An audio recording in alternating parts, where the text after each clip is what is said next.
भारतीय इतिहास में ना कुछ कहानियां ऐसी हैं जिन्हें अक्सर बड़ी बड़ी घटनाओं के बीच भुला दिया जाता है। आज हम एक ऐसी ही कहानी की बात करेंगे, एक ऐसा अध्याय जिसने अहिंसक प्रतिरोध की पूरी तस्वीर ही बदल दी। हम बात कर रहे हैं खेड़ा सत्याग्रह की। सोचिए जरा, क्या होता है जब ऐसे लोगों से सब कुछ छीनने की कोशिश की जाए जिनके पास पहले से ही कुछ नहीं बचा हो। यही एक सवाल है जो खेड़ा की पूरी कहानी का दिल है। ये सिर्फ कोई इतिहास का पन्ना नहीं है, ये इंसानी हिम्मत और अन्याय के खिलाफ उठ खड़ी हुई एक आवाज की दास्तां है। तो चलिए सीधे चलते हैं उस दौर में।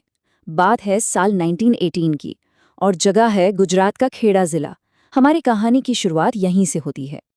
उस वक्त खेड़ा के किसानों पर आप कह सकते हैं कि मुसीबतों का एक पूरा तूफान आ टूटा था। मतलब एक साथ तीन बड़ी आपदाएं।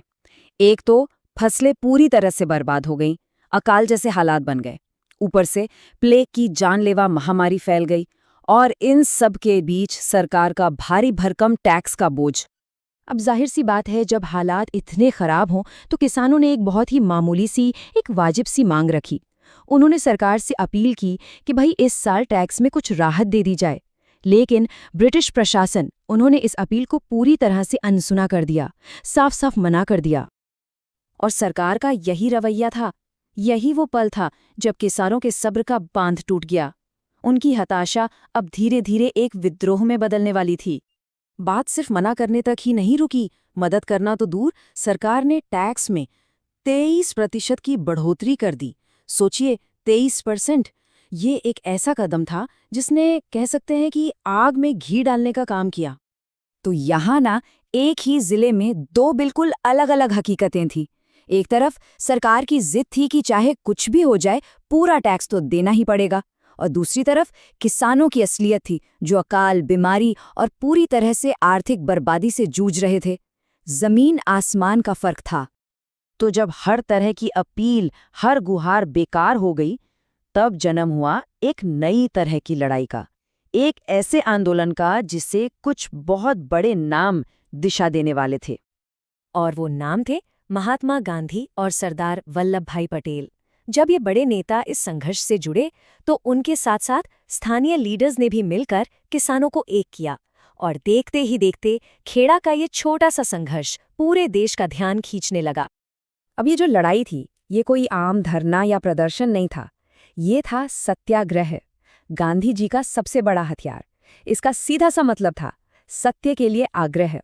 मतलब बिना किसी हिंसा के, बिना हथियार उठाए, सिर्फ अपनी सच्चाई और अपने हक पर डटे रहकर अन्याय का सामना करना।